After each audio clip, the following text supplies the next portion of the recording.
ಎಲ್ಲರಿಗೂ ನಮಸ್ಕಾರ. ನನ್ನ ಯೂಟ್ಯೂಬ್ ಚಾನಲ್ಗೆ ಸ್ವಾಗತ. ಆತ್ಮೀಯರೇ ಮತ್ತು ವಿದ್ಯಾರ್ಥಿಗಳೇ, ನಾನು ಉಡುಪಿ ದೊಡ್ಡನಗುಡ್ಡೆಯ ವಾಸಂತಿ ಅಂಬಲ್ಪಾಡಿ. ವಿದ್ಯಾರ್ಥಿಗಳೇ ಹಾಗೂ ಆತ್ಮೀಯರೇ, ನೀವಿನ್ನೂ ನನ್ನ ಚಾನಲ್ಗೆ ಹೊಸಬರಾಗಿದ್ದಲ್ಲಿ ಮೊದಲು ಸಬ್ಸ್ಕ್ರೈಬ್ ಮಾಡುವುದನ್ನು ಮರೆಯದಿರಿ. ಹಾಗೆ ಒಂದು ಲೈಕ್ ಕೊಡಿ, ಕಮೆಂಟ್ ಮಾಡಿ ಮತ್ತು ನಿಮ್ಮ ಸ್ನೇಹಿತರಿಗೂ ಕೂಡ ಶೇರ್ ಮಾಡಿ. ವಿದ್ಯಾರ್ಥಿಗಳೇ ಮತ್ತು ಆತ್ಮೀಯರೇ, ಇಂದಿನ ವಿಡಿಯೋದಲ್ಲಿ ವೈದೇಹಿ ಇವರು ಬರೆದ ಅಮ್ಮಚ್ಚಿ ಎಂಬ ನೆನಪು ಅನ್ನುವಂತಹ ಕಥೆಯನ್ನು ನೋಡೋಣ. ವಿದ್ಯಾರ್ಥಿಗಳೇ, ಈ ಅಮ್ಮಚ್ಚಿ ಎಂಬ ನೆನಪು ಅನ್ನುವಂತಹ ಈ ಕಥೆಗೆ ಸಂಬಂಧಿಸಿದ ಹಾಗೆ ಅಮ್ಮಚ್ಚಿಯ ನೆನಪುಗಳು ಈ ಕಥೆಯ ಆಶಯವೇನು ವಿವರಿಸಿರಿ ಅನ್ನುವಂತಹ ಪ್ರಶ್ನೆ ಬರಬಹುದು. ಸರಿ ವಿದ್ಯಾರ್ಥಿಗಳೇ, ಈಗ ಕಥೆಯನ್ನು ಕೇಳೋಣ. ಹೇಳಲು ಹೋದರೆ ಪುಟಪುಟವಾಗಿ ಎಷ್ಟೂ ಹೇಳಬಹುದು. ಆದರೆ ಅಮ್ಮಚ್ಚಿಯನ್ನು ಹಾಗೆಯೇ ವಿವರವಾಗಿ ನೆನೆಯುತ್ತಾ ಹೋದಷ್ಟು ಆಯಾಸಗೊಳ್ಳುತ್ತೇನೆ. ಇಂತಹ ಆಯಾಸ ಏನೆಂದು ತಿಳಿದವರಿಗೆ ನಾನು ಹೆಚ್ಚು ವಿವರಿಸಬೇಕಾದ್ದೇ ಇಲ್ಲ ಅಲ್ಲವೇ? ಕೆಲವರನ್ನು ನೆನೆಯುವಾಗ ಮನಸ್ಸು ದಣಿಯುವ ರೀತಿಯೇ ಅಂಥದ್ದು. ಆದುದರಿಂದ ಹೀಗೆ ಇಂಥದ್ದೇ ಹೇಳುತ್ತೇನೆ ಎಂಬ ಯಾವ ಹಠವೂ ಇಲ್ಲದೆ ಈಗ ಏನೇನು ಮನಸ್ಸಿಗೆ ಬರುತ್ತದೋ ಅದನ್ನೆಲ್ಲ ಆದಷ್ಟು ಸಣ್ಣದಾಗಿ ಹೇಳಿ ವಿರಮಿಸುತ್ತೇನೆ. ಆವತ್ತು ವಾರೆ ಬೈತಲೆ ತೆಗೆದು 2 ಜಡೆ ಕಟ್ಟಿಕೊಂಡು ಹೊರಟಿದ್ದಳಲ್ಲ ಅಮ್ಮಚ್ಚಿ. ಅಲ್ಲೇ ಆಚೆಗೆ ಶಂಭಟ್ಟರ ಮನೆಯ ಸತ್ಯನಾರಾಯಣ ಪೂಜೆಗೆ. ಅವಳು ಉತ್ಸಾಹದಿಂದ ಹೋಗುತ್ತಿದ್ದುದು ಹಾಗೆ ನೋಡಿದರೆ ಶಂಭಟ್ಟರ ಮನೆಗೆ ಎಂದು ಗೋಚರವಾಗಬೇಕಾದರೆ ನನಗೆ ಇಷ್ಟು ವರ್ಷವಾಗಬೇಕಾಯಿತು. ಅದಿರಲಿ, ಅಲ್ಲಿಗೆ ಹೋಗಿಯಾದರೂ ಅವಳಿ ಮಾಡುತ್ತಿದ್ದುದು ಏನಪ್ಪ ಅಂತ ನೆನೆಸಿಕೊಂಡರೆ ಏನೂ ಇಲ್ಲ. ತದೇಕವಾಗಿ ಎಲ್ಲರನ್ನು ನೋಡುವುದು. ಒಂದು ಸತ್ಯನಾರಾಯಣ ಪೂಜೆಗೂ ನಡೆಯುವ ವೈಭವವನ್ನು ನೋಡುತ್ತಾ ಮರಗಟ್ಟಿದಂತೆ ಕಾಣಿಸುವುದು ಮಾತ್ರ. ನಿಜವಾದ ಅಮ್ಮಚ್ಚಿಯೋ ಯಾರನ್ನಾದರೂ ಮರಗಟ್ಟಿಸಿಯಾಳು.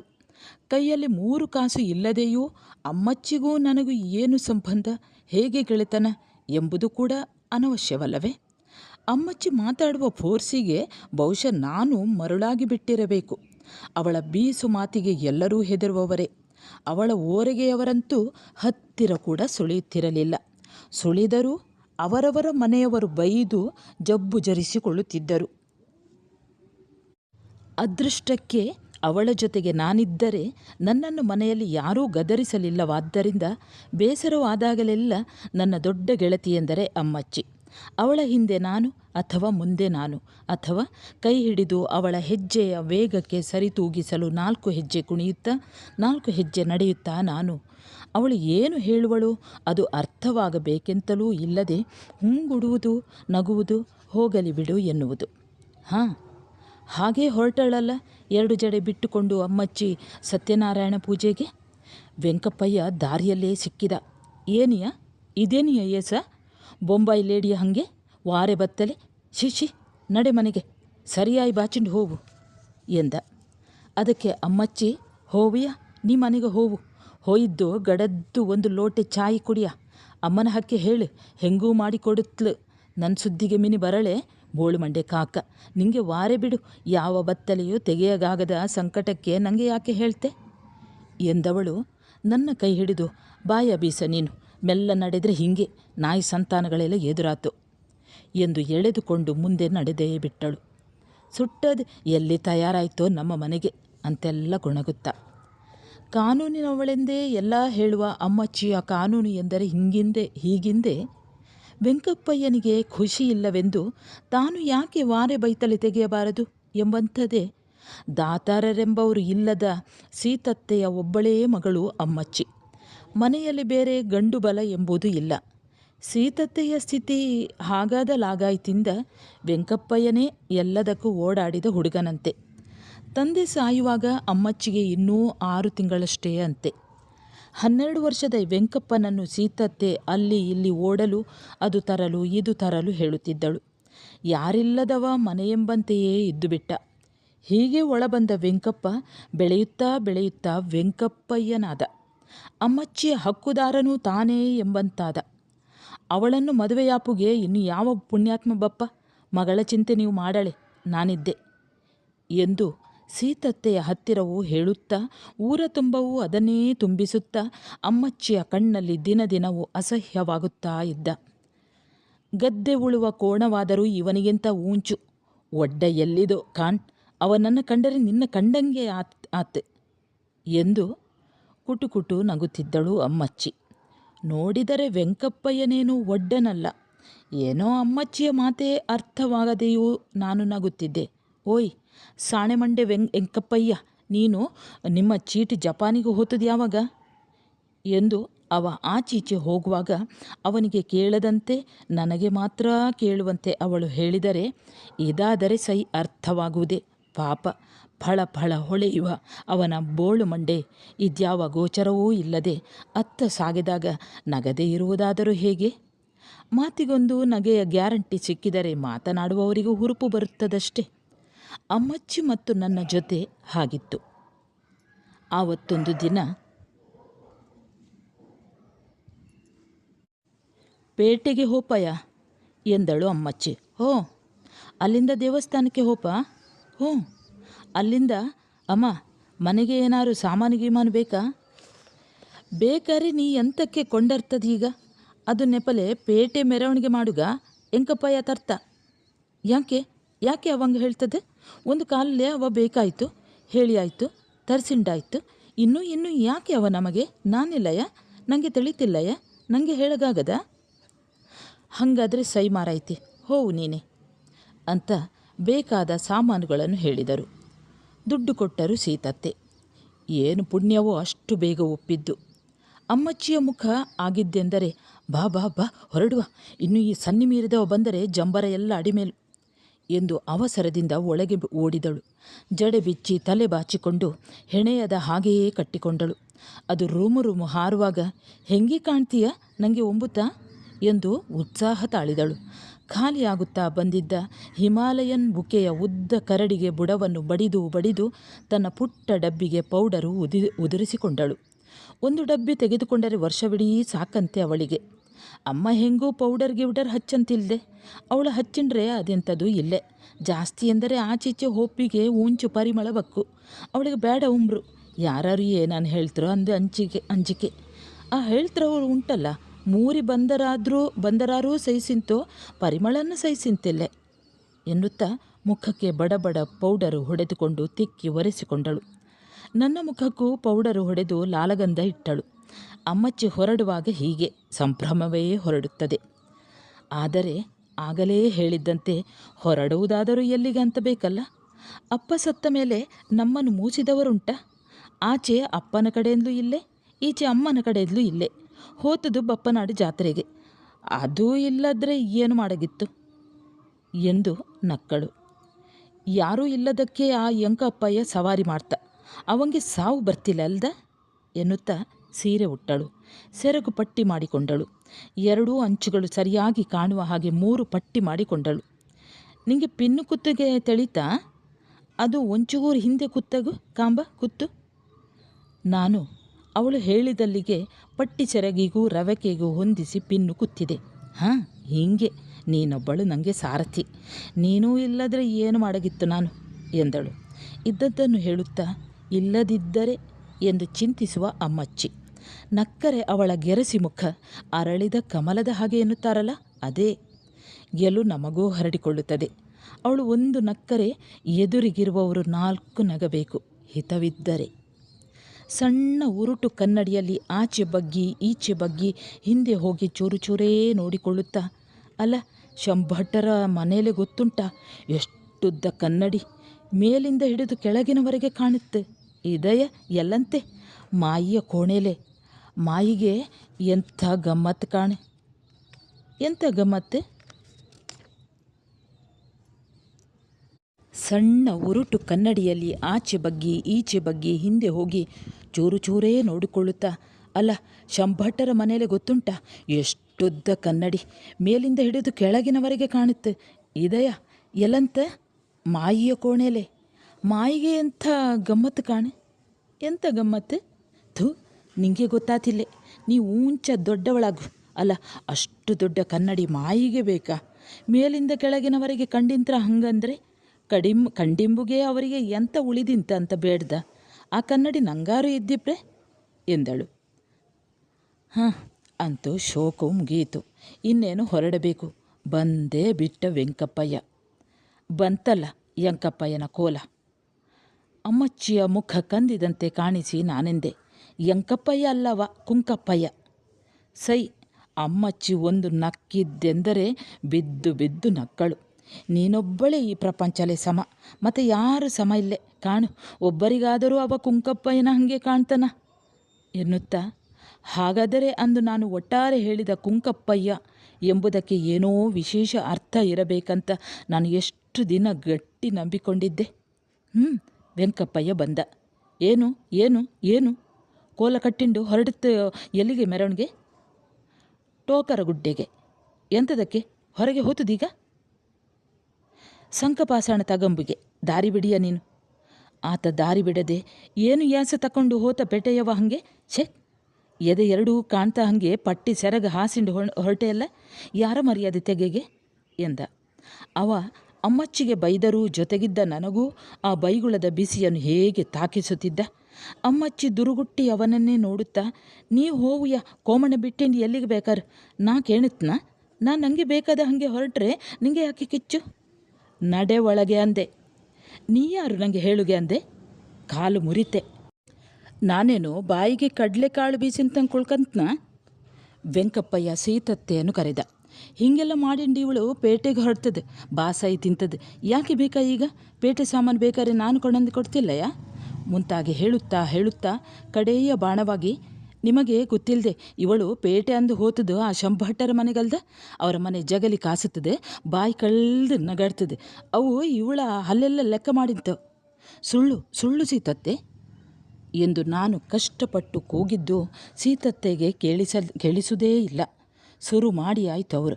ಹೌದಾ ಹೆಣ್ಣೆ, ಹಿಂಗ ವಿಚಾರ ಅಂತೆಲ್ಲ ಇರುತ್ತಲ್ಲ. ಅವರ ಮನೆಗೆ ಹೋತಾರೆ ನಿಂಗೆ ಹೇಳಿಯೇ ಹೋಪೆ. ಸುಳ್ಳು ಹೇಳ್ತಾ ಗರ್ಜು ಇವತ್ತಿಗೆ ನಂಗಿಲ್ದೆ. ಈ ಬಿಕರ್ನ ಕಟ್ಟೆ ಭೂತದ ಮಾತು ಕೇಳಿದೆ ನನಗೆ ಯಾಕೆ ಬೈತೆ ನೀನು? ಸೀತತ್ತೆ ಸ್ಫೋಟವಾದರು. ಅಯ್ಯೋ, ಹೆಚ್ಚು ವಾದ ಮಾಡಳೆ ಮಾರೈತೆ, ಇನ್ನು ಹೆಚ್ಚು ವಾದ ಮಾಡಳೆ. ಎಂಕಪ್ಪಯ್ಯದು ಇಲ್ಲದೆ ಹೋದರೆ ಆಗ ಗೊತ್ತಾಕ್ ನಿಂಗೆ ನಮ್ಮ ಅವಸ್ಥೆ ಏನಂದೆ ಅಂತೆಲ್ಲ ಅವನ ಎದುರಿಗೇ ಕಿರುಚುತ್ತಾ ಹೊರಟು ನಿಂತ ಅಮ್ಮಚ್ಚಿಯನ್ನು ಅಕ್ಷರಶಃ ಒಳಗೆ ನೂಕಿದರು. ವೆಂಕಪ್ಪಯ್ಯ ನನ್ನನ್ನೂ ನುಂಗುವಂತೆ ನೋಡಿದ್ದೇ ನಾನು ಓಡಿ ಹೋಗಿ ಅಮ್ಮಚ್ಚಿಯನ್ನು ಬಿಗಿಯಾಗಿ ಅಪ್ಪಿ ಹಿಡಿದುಕೊಂಡೆ. ಕೈ ಬಿಡಿಸಿಕೊಂಡು ತಲೆ ನೇವರಿಸಿದಳು ಅಮ್ಮಚ್ಚಿ. ಹೆದರಳೆ, ಅದು ಪೋಂಕುಗಳಿಗೆಲ್ಲ ಹೆದರಿಗೆ ಆಗ. ಬಾ, ನಾವು ಮಡಲು ಹೆಣೆವ. ಅವಳ ಸ್ವರ ಕಂಪಿಸುತ್ತಿತ್ತು. ಕಣ್ಣಲ್ಲಿ ಮಾತ್ರ ಒಂದು ಹನಿ ನೀರು ಕೂಡ ಇರಲಿಲ್ಲ. ಮಡಲು ನೆನೆಸಿದ ಕಟ್ಟೆಗೆ ನಡೆದಳು ಅಮ್ಮಚ್ಚಿ, ತಣ್ಣಗೆ ಮಂಜುಗಡ್ಡೆಯಂತೆ. ನೆನೆದ ಒಂದು ದೊಡ್ಡ ಮಡಲನ್ನು ಎತ್ತಿ ಅಂಗಳಕ್ಕೆ ಹಾಸಿಕೊಂಡಳು. ನನಗೂ ಒಂದು ಚಿಕ್ಕ ಮಡಲು ಕೊಟ್ಟಳು. ನಿಂಗೆ ಹೇಳಿಕೊಡ್ತೆ, ಕಲಿ, ಎಲ್ಲ ಇದ್ಯ ಬರಗು, ಯಾವುದೂ ಬರ್ತಿಲ್ಲ ಅಂತೇಳಿ ಇಪ್ಪುಗಾಗ. ಒತ್ತಿಟ್ಟ ಹಾಗಿದ್ದ ಸ್ವರವನ್ನು ಸಹಜ ಮಾಡಿಕೊಂಡು ಸೋಲದಂತೆ ತನ್ನ ಸದ್ಯವನ್ನು ನಿಭಾಯಿಸಲು ಹೊರಟಂತೆ ಮಾತು ಮುಂದುವರಿಸಿದಳು ಅಮ್ಮಚ್ಚಿ. ಈ ಗರಿ ಹಿಂಗೆ ಮುರಿ, ಹಿಂಗೆ ಹಿಮ್ಮಡ್ಚು. ಒಂದು ಬಿಟ್ಟು ಒಂದರ ಹಿಂದೆ ಸೇರಿಸ್ತಾ ಬಾ. ಉಂಚ ಬಿಗಿ ಎಳ್ಕೊ, ಇಲ್ಲದ್ರೆ ಚಡಿ ಬಿಡ್ತು. ಚಾಪೆ ನೇಯ್ತ ಕ್ರಮವೂ ಹಿಂಗೆ. ನನಗೆ ಮಡಲು ನೇಯ್ತ ಕೆಲಸ ಅಂದರೆ ಸೈ ಎಂದಳು. ಹಿಂಗೆ ಎಂದು ನಾನು ಹೆಣೆಯುತ್ತಾ ಬಂದ ಹಾಗೂ ರಾಗವೆಳೆದಳು. ಸಾಬಾಸ್, ಇನ್ಮೇಲೆ ದಿನ 3-4 ಮಡಲು ಹೆಣೆವನ, ಪಂಥ ಕಟ್ಟುವ. ಯಾರು ಹೆಚ್ಚು ಹೆಣೆತ್ರ ಅಂದೆ. ಹೊತ್ತು ಹೋದ್ದೇ ತಿಳಿತಿಲ್ಲೆ. ಮುಗೀತಾ? ಹಾಂ, ಬದಿಯ ಗರಿಯನ್ನೆಲ್ಲ ಒಟ್ಟು ಸೇರಿಸಿ ಅಂಚೆ ತಿಪ್ಪುತ್ತಾ ಬಾ, ಗಂಟು ಹಾಕು. ಹಂಗೆ ಅವಂಗೆ ಮಾಡಿಸ್ತೆ ಬಗೆ. ನಾನು ಬುಳ್ಪುತೆ ಅಂದು ಮಾಡಿದ, ಬುಳ್ಪಿಯೇ ಬಿಟ್ಟೆನ ನಾನು. ಅವನ ಕಣ್ಣಿಲೇ ನೀರು ಬರಿಸ್ತೇ ಇದ್ರೆ ನಾನು ನನ್ನ ಹೆಸರಲ್ಲ. ಯಾವುದಕ್ಕೂ ನಂಗೊಬ್ಬ ಗಂಡ ಬರಡು ಮತ್ತೆ ಉಂಟು, ಇವಂಗೆ ಕಂಬಳ. ಅಮ್ಮಚ್ಚಿ ಅವಡುಗಚ್ಚಿ ಮಡಲಿನಂಚನ್ನು ತಿಪ್ಪುತ್ತಿದ್ದಳು. ಹೀಗೇ ದಿವಸ ನೇಯ್ದರೆ ನಮ್ಮ ಮದುವೆಗೂ ನಾವು ಹೆಣೆದ ಮಡಲನ್ನೇ ಹಾಕಳಕ್ಕೆ ಕಾಣಿಲ್ಲಿ ಎಷ್ಟಗಲ, ಅಂಕಣ ಚಾಪೆಗಿಂತ ಅಗಲ ಎಂದು ನಕ್ಕಳು. ಕಣ್ಣಂಚು ಹೊಳೆಯುತ್ತಿತ್ತು. ನಗೆಗೂ ಅಳುವಿಗೂ ಸಿಟ್ಟಿಗೂ ಹೊಳೆದುಕೊಂಡೇ ಇರುವ ಕಣ್ಣಂಚಿನ ಅಮ್ಮಚ್ಚಿ. ಅಮ್ಮ, ನಾವು ದೇವಸ್ಥಾನಕ್ಕೆ ಹೊಯ್ದು ಬರ್ತೋ ಎಂದು ನನ್ನನ್ನೂ ಕರೆದುಕೊಂಡು ಅಮ್ಮಚ್ಚಿ ಹೋದದ್ದು ಎಲ್ಲಿಗೆ ಎಂದರೆ ರಮಾ ಟೀಚರ್ ಮನೆಗೆ. ಮತ್ತೆ ಸೀದಾ ಹೇಳ್ತವರಿಗೆ ಕಾಲ ಅಲ್ಲಯ್ಯ ಇದು. ಸತ್ಯ ಹೇಳಿರ ಬಿಡದ್ರ ಮೇಲೆ ಸುಳ್ಳು ಹೇಳಗೆ ಆಯ್ತಾ ಎಂದು ನನ್ನ ಆಶ್ಚರ್ಯ ತಿಳಿಯಿತೆಂಬತ್ತೆ ತಾನಾಗೇ ಹೇಳಿದಳು. ರಮಾ ಟೀಚರ್ ಹೊಲಿಗೆಯವರು. ಅಮ್ಮಚ್ಚಿಗೆ ಹಿಂದು ಗುಬ್ಬಿಯ ರವಕೆ ಬೇಕಂತ ಉಂಟು. ಶಂಭಟ್ಟರ ಮನೆಗೆ ಬರುವ ಹುಡುಗಿಯರು ಕೆಲವರು ಹಿಂದುಗುಬ್ಬಿಯ ರವಕೆ ತೊಟ್ಟದ್ದು ಕಂಡಿದ್ದಳಂತೆ. ನೀನು ಕಂಡಿದ್ದೆಯಾ? ಇಲ್ಲಪ್ಪ. ಅದೆಲ್ಲಿ ನಿಂಗೆ ಕಾಣ್ತಿಲ್ಲೆ. ಹಿಂದುಗುಬ್ಬಿಯ ರವಕೆಯನ್ನು ರಮಾ ಟೀಚರ್ ಚಂದ ಹೊಲಿತ್ರಂಬ್ರು. ಅಲ್ಲಯ್ಯ, ನಾನು ಹೊಲಿಸಿನ್ರೆ ಹಿಂದಿನ ನೀನು ಗುಬ್ಬಿ ಹಾಕ್ತೆಯಲ್ಲ, ನಾನು ಅಭ್ಯಾಸ ಮಾಡಿಂಥವರೆಗೆ. ಓಹೋ, ನಾನೇ ಹಾಕ್ತೆ. ನೀನು ಹಾಕ್ತದ ಅಂದು ಮತ್ತೆ ಯಾರ ಹಾಕಿ ಹೇಳಿಕಾಗ? ಹೇಳ್ತಿಲ್ಲಪ್ಪ. ಹೊಲಿಗೆ ಮಿಷನಿನ ಮೇಲೆ ಕೆಲಸದಲ್ಲಿದ್ದ ರಮಾ ಟೀಚರ್ ಮಿಷನು ನಿಲ್ಲಿಸಿ ನಮ್ಮತ್ತ ನೋಡಿದರು.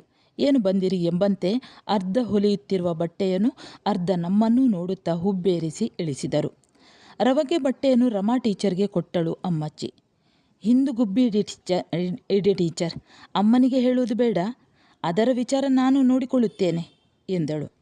ಮನೆಯಿಂದ ಹೊರಗೆ ಬಂದಳೆಂದರೆ ಅಮ್ಮಚ್ಚಿ ಮಾತನಾಡುವುದು ಕರ್ನಾಟಕ, ಕೊಂಕಣಿ ಜಾತಿಯ ರಮಾ ಟೀಚರು ಹೊರಗಿನವರೊಡನೆ ಮಾತನಾಡುವುದು ಕರ್ನಾಟಕವೇ.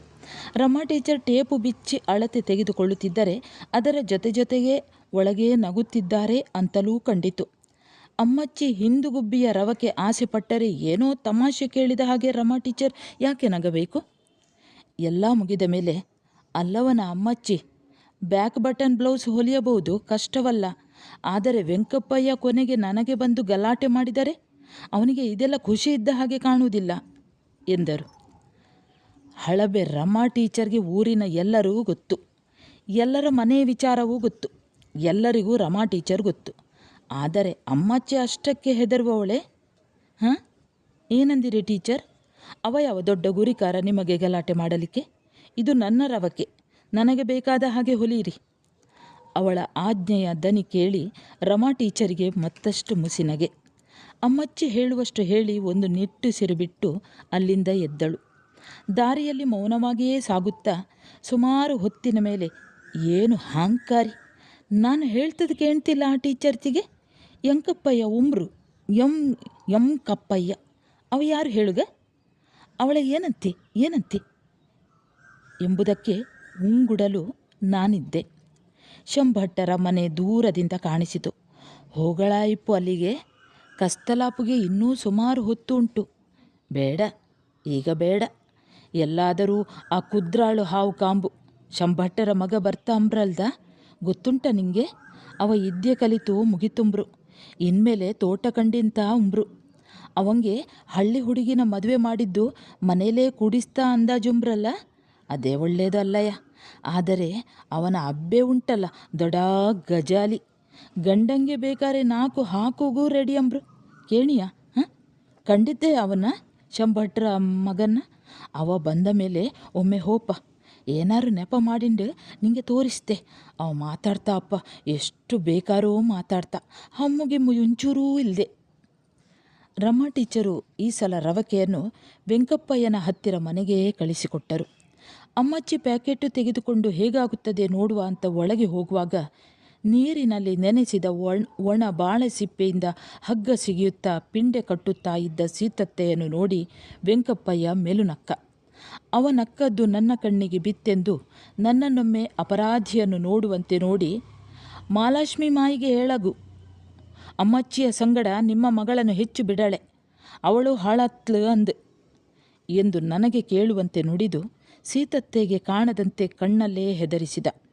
ನಾನು ಅಲ್ಲಿಂದ ಮೆಲ್ಲ ಎದ್ದು ಅಮ್ಮಚ್ಚಿ ಇದ್ದಲ್ಲಿಗೆ ಹೋಗುವ ತವಕದ ಹೆಜ್ಜೆ ಇಟ್ಟಿದ್ದೇನಷ್ಟೆ. ಚೀತ್ಕರಿಸಿದಳು ಅಮ್ಮಚ್ಚಿ ಒಳಕೋಣೆಯಿಂದ. ದಂಗಾಗಿ ನೋಡಿದರೆ ಸೀತತ್ತೆ ಮತ್ತು ವೆಂಕಪ್ಪಯ್ಯ ಸದ್ದಿಲ್ಲದೆ ನಗುತ್ತಿದ್ದರು. ಅಮ್ಮಚ್ಚಿ ಕೋಣೆಯಿಂದ ಹೊರಬಂದಳು. ಏನೂ ನಡೆದೇ ಇಲ್ಲವೆಂಬಂತೆ, ಎಂತಯ್ಯ, ಯಾಕೆ ಕರೆದೆ ಎನ್ನುತ್ತಾ ವೆಂಕಪ್ಪಯ್ಯ ಮತ್ತು ಸೀತತ್ತೆ ಕೂತಲ್ಲಿಗೆ ಬಂದು ಹಗ್ಗ ಸೀಳುತ್ತಾ ತಾನೂ ಪಿಂಡೆ ಸುತ್ತ ತೊಡಗಿದಳು. ಸೀತತ್ತೆ ನಗೆ ಕಳಕಿದ ದನಿಯಲ್ಲಿ, ಏನಿಯ, ಹೆಂಗಾತ ರವಕೆ ಎಂದರೆ, ಫಸ್ಟ್ ಕ್ಲಾಸ್ ಆಗದೆ, ಅದು ಹೊಲ್ಲದು ಯಾರು, ರಮಾ ಟೀಚರ್ ಅಲ್ದ ಎಂದಳು ಅಮ್ಮಚ್ಚಿ ವೆಂಕಪ್ಪಯ್ಯನಿಗೆ ಈ ಉತ್ತರ ಎಂಬಂತೆ. ಅವನತ್ತ ತಿರುಗಿ ಹಗ್ಗವನ್ನು ಬಾಯಿಂದ ಕಚ್ಚಿ ತುಂಡು ಮಾಡಿ ಬಾಯಿಗೆ ಏನೋ ಸಣ್ಣ ಕಸ ಸಿಕ್ಕಿದರೆ ತ್ಸು ಎಂದು ಉಗಿದಂತೆ ಅವನೆದುರಿಗೆ ತು ಎಂದು ಉಗಿಯುತ್ತ. 8 ದಿನ ವೆಂಕಪ್ಪಯ್ಯ ಇರಲಿಲ್ಲ. ತಿರುಪತಿಗೆ ಹೋದದ್ದಂತೆ. ವರ್ಷಂಪ್ರತಿ ತಿರುಪತಿಗೆ ಹೋಗುವವ. ಎಂಥವರನ್ನೆಲ್ಲ ನೋಡಬೇಕಲ್ಲ ಆ ತಿರುಪತಿ ದೇವರು. ಅವಂಗೆ ಕಷ್ಟ, ನಮಗಲ್ಲ. ಅನ್ನುವಳು ಅಮ್ಮಚ್ಚಿ. ಈ ಒಡ್ಡನಿಗೆ ಅವ ಶಾಪ ಕೊಡಗು. ಊರಿಗೆ ಹೋದದೇ ಸುಟ್ಟು ಬೂದಿಯಾಗು, ಅಥವಾ ಆ ಪರಶುರಾಮ ಕ್ಷೇತ್ರದಲ್ಲಿ ಎಂಜಲು ಹೆಕ್ಕುವ ಕಾಗೆ ಆಗು ಅಂದೆ. ಅಷ್ಟು ಮಾಡಿರೆ ನಾನೂ ವರ್ಷಂಪ್ರತಿ ತಿರುಪತಿಗೆ ಹೋಪೆ. ಆದರೆ ಆ ದೇವರಿಗೆ ಬುದ್ಧಿ ಇರಗಲ್ಲ, ಇಂಥವರಿಗೂ ವರ ಕೊಡ್ತ. ಯಾರಿಗೆ ನಾಮ ಹಾಕಿರೂ ಪಾಪ ಬರದ ಹಾಗೆ ಎನ್ನುವಳು. ಅವ ಹೆಂಗೂ ಇಲ್ಲೇ ಬಾ, ಆ ಕುದ್ರಾಳಿನ ಕೋಣೆಗೆ ಹೋಪ, ಏನೆಲ್ಲ ಬೇತಿದ ಕಾಂಬ ಎಂದು ಪಿಸುವಾಗಿ ನನ್ನನ್ನು ಕರೆದು ಅವನ ಕೋಣೆಗೆ ಹೋದಳು ಅಮ್ಮಚ್ಚಿ. ಅಲ್ಲಿ ಏನು ಇತ್ತು ಏನು ಇಲ್ಲ ಕಂಡವರು ಯಾರು. ಕಣ್ಣಿಗೆ ಮೊದಲು ಬಿದ್ದದ್ದೇ ಅವನ ಶರ್ಟು. ಗೂಟದ ಮೇಲೆ ನೇತಾಡುತ್ತಿತ್ತು. ಹೋ, ಎಂಕಪ್ಪಯ್ಯ ಎರಡೂ ಕೈ ಅಲ್ಲಾಡಿಸಿಂಡು ಗೂಟಲೆ ನೇತಾಡ್ತದ ಕಾಣಿಯ ಎಂದು ನಕ್ಕಳು. ಶರ್ಟನ್ನು ಮುಟ್ಟಲೇ ಅಸಹ್ಯವೆಂಬಂತೆ ದೂರದಿಂದ ಕೈ ನೀಡಿ ಅಲ್ಲಿಂದ ತೆಗೆದಳು. ಓಡು, ಅಮ್ಮಂಗೆ ಕಾಣದ ಹಾಗೆ ಕತ್ತರಿ ಸೂಜಿ ನೂಲು ತಾ ಎಂದಳು. ಮಧ್ಯಾಹ್ನ 3 ಗಂಟೆ. ಸೀತತ್ತೆ ಮಲಗಿದ್ದರು. ನಾನು ಗಾಳಿ ಹೊಕ್ಕಂತೆ ಹಾರಿ ಹೋಗಿ ಎಲ್ಲ ತಂದುಕೊಟ್ಟೆ. ಅಮ್ಮಚ್ಚಿ ಕರಕ್ಕನೆ ಶರ್ಟಿನ ಹಿಂಭಾಗ ಕೊಯ್ದಳು, ಮುಂಭಾಗ ಹೊಲಿದಳು. ಮುಂಭಾಗದ ಗುಂಡಿಗಳನ್ನು ಹಿಂಭಾಗಕ್ಕೆ ಹೇಗೋ ಇಟ್ಟಳು. ಇದ ರೆಡಿ ಕೋಡಂಗಿ ಶರ್ಟು, ತಿರುಪತಿಯಿಂದ ವಾಪಸ್ ಬಂದವರಿಗೆ ಸ್ಪೆಷಲ್ ಎಂದು ಪುನಃ ಗೂಟಕ್ಕೆ ಹೇಗಿತ್ತೋ ಹಾಗೆಯೇ ತೂಗು ಹಾಕಿದಳು. ನನ್ನ ರವಕೆಗೆ ರಮಾ ಟೀಚರ್ ಹತ್ರ ಹೋಗಿ ಮಸಲತ್ತು ಮಾಡ್ತದಂದ್ರೆ ಅಷ್ಟು ಸುಲಭ ಅಂದು ಮಾಡಿಯ ಎಂಕಪ್ಪಯ್ಯ ನೀನು ಎಂದು ಹಲ್ಲು ಕಡಿದು ನನ್ನತ್ತ ತಿರುಗಿ, ಅಮ್ಮಂಗೆ ಹೇಳಡ, ಹೇಳಿರ ಕಾಣ್, ತನ್ನಂತೆ ಗೊತ್ತಾರೆ ಆಗಡ್, ನಾ ಹೆದರ್ತಿಲ್ಲೆ ಎಂದಳು. ನಾನು ಹೇಳುವುದಿಲ್ಲ ಎಂದು ತಿಳಿದು ಅವಳದೇ ಸ್ವಂತ ಧೈರ್ಯಕ್ಕೆ ನಾನು ಹೇಳುವುದಿಲ್ಲವೆಂದು ಆಣೆ ಹಾಕಿದೆ. ತಿರುಪತಿಯಿಂದ ಬಂದ ವೆಂಕಪ್ಪಯ್ಯ ಹಾ ಹೂ ಎನ್ನುತ್ತಾ ಮೆಟ್ಟಿಲು ಹತ್ತಿದ. ಅಲ್ಲಿನ ವಡೆ, ಲಾಡು, ಮೊಸರನ್ನು ವರ್ಣನೆ ಮಾಡಿದ. ಮಂಡೆ ಬೋಳ್ಸಿಂಬ ಕೆಲಸವೇ ಇಲ್ಲದೆ ಇವಂಗೆ ಎಂದು ಅಮ್ಮಚ್ಚಿ ತನ್ನ ತೃಪ್ತಿಗೆ ತನ್ನೊಳಗೇ ಛೇಡಿಸಿ ಹಿಲಾಲು ಹಿಡಿಯುವುದರ ಗೋಚರವೇ ಆಗದೆ ಆವೇಶದಿಂದ ಅಲ್ಲಿಯೇ ಹತ್ತಿರ ತಾನೊಂದು ಹೋಟೆಲ್ ಇಡುವ ಸುದ್ದಿಯನ್ನು ತಿಳಿಸಿದ. ಅಯ್ಯ ದೇವರೇ, ಅಷ್ಟಪ್ಪ ದೂರ ಎಂದು ಸೀತತ್ತೆ ಉದ್ಗರಿಸಿದೆ. ಇಟ್ಟರೆ ದೂರ ಇಡಗು, ದುಡ್ಡು ಮಾಡಿದ ಮೇಲೆಯೇ ಊರಿಗೆ ಬರಗು ಅಂತೆಲ್ಲ ತಿಳುವಳಿಕೆ ಹೇಳುವ ಧಾಟಿಯಲ್ಲಿ ತನ್ನ ಭಯಂಕರ ಪ್ಲಾನ್ ವಿವರಿಸಿದ. ಹಬ್ಬ, ಅಂತೂ ಭಂಡಾರ ಹೋತು ಅಂತಾಯಿತು ಎಂದಳು ಅಮ್ಮಚ್ಚಿ. ಪ್ರಸಾದದ ಗಂಟು ಬಿಚ್ಚಿ ಸೀತತ್ತೆಯ ಕೈಗೆ ಕೊಟ್ಟು, ಎಲ್ಲ ತಕಣಿ, ಉಂಚ ಬುದ್ಧಿ ಸಮ ಆತ ಕಾಂಬ ಎಂದು ಅಮ್ಮಚ್ಚಿಯನ್ನು ನೋಡಿ ಹೇಳಿ ಸ್ನಾನಕ್ಕೆ ಹೊರಟು ಹೋದ. ಸ್ನಾನ ಮುಗಿಸಿ ಬಂದು, ಇನ್ನು ಊಟ ಎಂಥ ಹಸಿ ತಂದರೆ, ಈಗ ಬಂದೆ ಶರ್ಟ್ ಹಾಕಿಂಡು ಎನ್ನುತ್ತಾ ಕೋಣೆಗೆ ಹೋದ. ಹೊರಗೆ ಬಂದದ್ದು ರಾವಣಾಸುರ. ಎಲ್ಲಿ ಆ ಸೂಟೆ, ಆ ಮಾರಿ ಹಂಕರಿ, ಅವಳ ಸತ್ಯನಾಶ ಮಾಡಿಬಿಡ್ತೆ.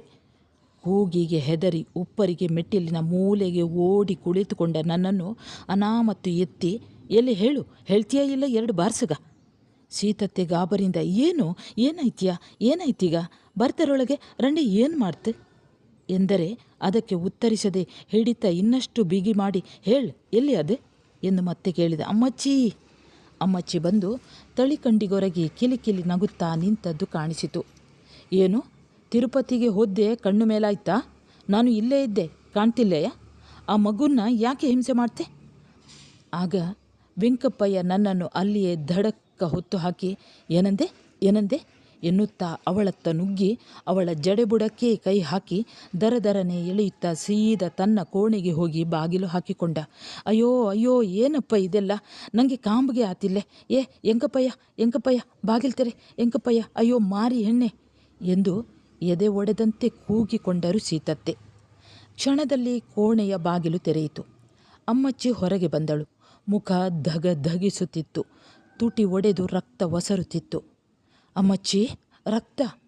ಹೆದರಿ ಹೆಪ್ಪಾದ ದನಿಯಲ್ಲಿ ಕೂಗಿಕೊಂಡರೆ ಅದು ಕೇಳೇ ಇಲ್ಲವೆಂಬಂತೆ ನಿಧಾನವಾಗಿ ಒಳಕೋಣೆಯತ್ತ ನಡೆಯುತ್ತಿದ್ದ ಅಮ್ಮಚ್ಚಿ ಸೀತತ್ತೆಯ ಕಡೆಗೆ ತಿರುಗಿ, ನೀ ಸಾಯಿ, ನೀ ಯಾಕೆ ಇರ್ತದೆ, ನನ್ನ ಕೊಲ್ಲುಗ ಎನ್ನುತ್ತಾ ಬಾಗಿಲು ಹಾಕಿಕೊಂಡಳು.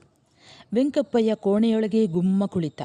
ಸತ್ತೇ ಹೋದವರಂತೆ ಕಂಬಕ್ಕೆ ಒರಗಿದ ಸೀತತ್ತೆಯನ್ನು ಕಂಡು ಇನ್ನಷ್ಟು ಭಯವಾಯಿತು. ಸೀತತ್ತೆ ನಂದಿದ ದನಿಯಲ್ಲಿ, ಹೋ ಮಗ, ನೀ ಮನೆಗೆ ಹೋಗು, ಇಲ್ಲಿ ಕಂಡದ್ದು ಎಲ್ಲಿಯೂ ಹೇಳಡ ಅಕ್ಕ, ಹೇಳಗಾಗ? ಇಲ್ಲ ಖಂಡಿತ ಹೇಳುವುದಿಲ್ಲ ಎಂದಿದ್ದರೂ ಯಾರ ಹತ್ತಿರವೂ ಒಂದು ಶಬ್ದ ಕೂಡ ಹೇಳದಿದ್ದರೂ ಮಾರನೆಯ ದಿನ ಮಾತ್ರ ಊರ ತುಂಬ ಅದು ಹೇಗೆ ನನಗಾದ ಆಶ್ಚರ್ಯಕ್ಕೆ ಅಂದು ಮಿತಿಯೇ ಇರಲಿಲ್ಲ. ಕೆಲವರು ನನ್ನ ಬಾಯಿ ಬಿಡಿಸಲು ಪರಿಪರಿಯಾಗಿ ಯತ್ನಿಸಿದರೂ ನಾನು ಏನೂ ಗೊತ್ತಿಲ್ಲವೆಂದು ಎಷ್ಟು ಚೆನ್ನಾಗಿ ನಟಿಸಿದೆ. ಮಕ್ಕಳಿಗೆ ನಟನೆ ಬರುವುದಿಲ್ಲ ಎನ್ನುತ್ತಾರೆ. ಹಾಗೇನಿಲ್ಲ. ಒಂದು ಬಗೆಯಲ್ಲಿ ನೋಡಿದರೆ ನಾವು ಚೆನ್ನಾಗಿ ನಟಿಸುವುದು ಚಿಕ್ಕಂದಿನಲ್ಲಿಯೇ. ಮತ್ತೆ ಆದದಿಷ್ಟೇ. ವೆಂಕಪ್ಪಯ್ಯ ತಿರುಪತಿಯಲ್ಲಿ ಹೋಟೆಲಿಟ್ಟ. ಅಮ್ಮಚ್ಚಿಗೂ ವೆಂಕಪ್ಪಯ್ಯನಿಗೂ ಮದುವೆಯಾಯಿತು. ಅಮ್ಮಚ್ಚಿ ತಿರುಪತಿಗೆ ಹೊರಟು ಹೋದಳು. ಜೀವ ಇದ್ದರೆ ಮತ್ತೆ ಕಾಣ್ತೆ ನಿನ್ನ. ಬೇಜಾರು ಮಾಡಿದ್ನಳೆ. ಶಾಲೆಗೆ ಹೊಯ್ದು ಪಾಠ ಓದಿ ಹುಷಾರಾಗು, ದೊಡ್ಡ ಜನ ಆಗು ನೀನು, ತಿಳಿತಾ ಎನ್ನುತ್ತಾ ತಲೆ ನೇವರಿಸಿ ಹೊರಟೇ ಹೋದಳು. ಇಲ್ಲಿಗೆ ಮುಗಿಯಿತು ಎಂಬಂತೆ. ನಾನು ಅಂತೆಯೇ ಎಣಿಸಿದ್ದೆ. ಶಾಲೆ ಮನೆಯ ನಡುವೆ ದಿನ ಹೋದದ್ದೇ ತಿಳಿಯುವುದಿಲ್ಲ. ಒಂದು ದಿನ ನೋಡುತ್ತೇನೆ, ಅಮ್ಮಚ್ಚಿ ಬರುತ್ತಿದ್ದಾಳೆ. ಅಮ್ಮಚ್ಚಿ ಅಮ್ಮಚ್ಚಿ. ಕಿಟಕಿ ದಂಡೆಯಿಂದ ಒಮ್ಮೆಲೆ ಹಾರಿ ಹೊರಗೋಡಿ ಅವಳ ಬೆನ್ನು ಹಿಡಿದೆ ನಾನು. ಕೈ ಚೀಲ ತೆಗೆದುಕೊಂಡೆ. ಅವಳೂ ಟ್ರಂಕು ಹಿಡಿದು ಮುಂಚಿನಂತೆ ಏನೂ ಆಗದ ಹಾಗೆ ರೈಲು, ಬಸ್ಸು, ತಿರುಪತಿ ದೇವರ ಕೈ, ನಾಮ, ತಮ್ಮ ಹೋಟೆಲು, ದೋಸೆ, ಪೂರಿ, ಇಡ್ಲಿ, ವಡೆ ಇತ್ಯಾದಿ ಮಾತನಾಡುತ್ತಾ ಮುಂದೆ ನಡೆದಳು. ಅವಳಿಗೆ ಹೇಳಲು ನನ್ನ ಬಳಿ ಒಂದು ಸುದ್ದಿ ಇತ್ತು. ಹುರುಪಿನಿಂದ ನುಡಿದೆ. ಅಮ್ಮಚ್ಚಿ, ಶಂಭಟ್ಟರ ಮಗ ಸೇಸ ಬಂದಿದ. 4 ದಿನ ಆಯಿತು. ಇನ್ನವ ಇಲ್ಲೇ ಇರ್ತ ಉಂಬ್ರು, ಮಾಯಿ ಹೇಳಿರು. ನಡೆಯುತ್ತಿದ್ದ ಅಮ್ಮಚ್ಚಿ ನಿಂತಳು. ಹಿಂತಿರುಗಿ ನನ್ನನ್ನು ನೋಡಿದಳು. ಏನು ಹೇಳಿದಳೆಂದು ಪುನಃ ಮರುಕಳಿಸಿಕೊಳ್ಳುವಂತೆ ನನ್ನನ್ನೇ ನೋಡುತ್ತಾ, ಸಾಯಡ್, ಎಲ್ಲ ಸಾಯಡ್, ಸತ್ತು ಮಣ್ಣು ತಿನ್ನಡ್ ಎಂದಳು. ಅರ್ಥವಾಗದೆ ಪಿಳಿ ನೋಡಿದ ನನ್ನನ್ನು ತಬ್ಬಿಕೊಂಡು, ಎಲ್ಲರೂ ಸಾಯಡಿಯ, ನಾವಿಬ್ಬರೇ ಇಪ್ಪ, ನಾ ಮಾತಾಡುಗೆ ನೀನೆಗಡುಗೆ. ಶಿಲೆಕಲ್ಲಿನಂತೆ ಕಂಡಳು ಅಮ್ಮಚ್ಚಿ. ನಗುವುದಿರಲಿ, ನಗೆ ಎಂಬುದು ಮೂಲದಲ್ಲಿಯೇ ಸುರುಟಿ ಹೋಗಬೇಕು. ಹಾಗೆ ಅಂತೂ ಮನೆ ಬಂತು. ಸೀತತ್ತೆ ಅಷ್ಟು ದೂರದಿಂದಲೇ ಅವಳನ್ನು ಕಂಡವರೇ ಬೆನ್ನಿಗೆ ಕೈಕೊಟ್ಟು ಹಿಮ್ಮುಖ ಬಾಗಿ ಬಾಯಿ ಕಳೆದು ನಿಂತೇ ಬಿಟ್ಟರು. ಹತ್ತಿರ ಬರುತ್ತಲೇ, ಏನ್ರಂಡೆ ಒಬ್ಬಳೆ, ಎಂತ ಕತೆ ಮಾಡಿಂಡೆ ಎಂದರು ಗುಮಾನಿ ಬಂದಂತೆ. ಒಬ್ಬಳೇ ಬರದೆ ಮತ್ತೆಂತ ಮಾಡ್ತದಲ್ಲಿದ್ದೆ, ನಿನ್ನ ಎಂಕಪ್ಪಯ್ಯ ನೇಣು ಹಾಕಿಂಡ ಎಂದಳು ಅಮ್ಮಚ್ಚಿ. ಸೀದಾ ಕಲ್ಲು ಮರಿಗೆ ಇದ್ದಲ್ಲಿಗೆ ಹೋಗಿ ನೀರನ್ನು ಮುಖಕ್ಕೆ ಬೀಸಿ ಬಡಿದುಕೊಳ್ಳುತ್ತಾ ತಿರುಗಿ ತಾಯಿಯನ್ನು ನೋಡಿದಳು. ಸೆರಗಿಂದ ಮುಖ ಒರೆಸಿಕೊಳ್ಳುತ್ತಾ ಎಡೆಯಲ್ಲಿ ನನ್ನನ್ನು ನೋಡಿ ನಕ್ಕಳು. ಯಾಕೋ ತಟಕ್ಕನೆ ನಾನು ವಾಚಾಮಗೋಚರವಾಗಿ ಬೈಗುಳ ಶುರು ಮಾಡಿದ್ದ ಸೀತತ್ತೆಯ ಮುಖ ನೋಡಿದೆ. ಅವರ ಕಣ್ಣುಗಳಲ್ಲಿ ಆ ಬೈಗುಳದ ಗಾವು ಇರಲೇ ಇಲ್ಲ. ಅರೆ ಚೋದ್ಯವೇ, ಈಗಲೂ ನೆನೆಸಿಕೊಳ್ಳುತ್ತೇನೆ ಆ ಕಣ್ಣುಗಳನ್ನು. ಮತ್ತೇನಾದರೂ ಕಾಣುತ್ತದೆಯೇ? ಇಲ್ಲ ಇಲ್ಲ. ಈಗ ನಾನು ಏನು ಕಂಡರೂ ಅದು ಇವತ್ತಿನ ನನ್ನ ಹಂಬಲಕ್ಕೆ ಅನುಸಾರವಾಗಿಯೇ ಇರುವುದರಿಂದ ಹಾಗೆ ಇಣುಕುವುದನ್ನು ನಿಲ್ಲಿಸುತ್ತೇನೆ.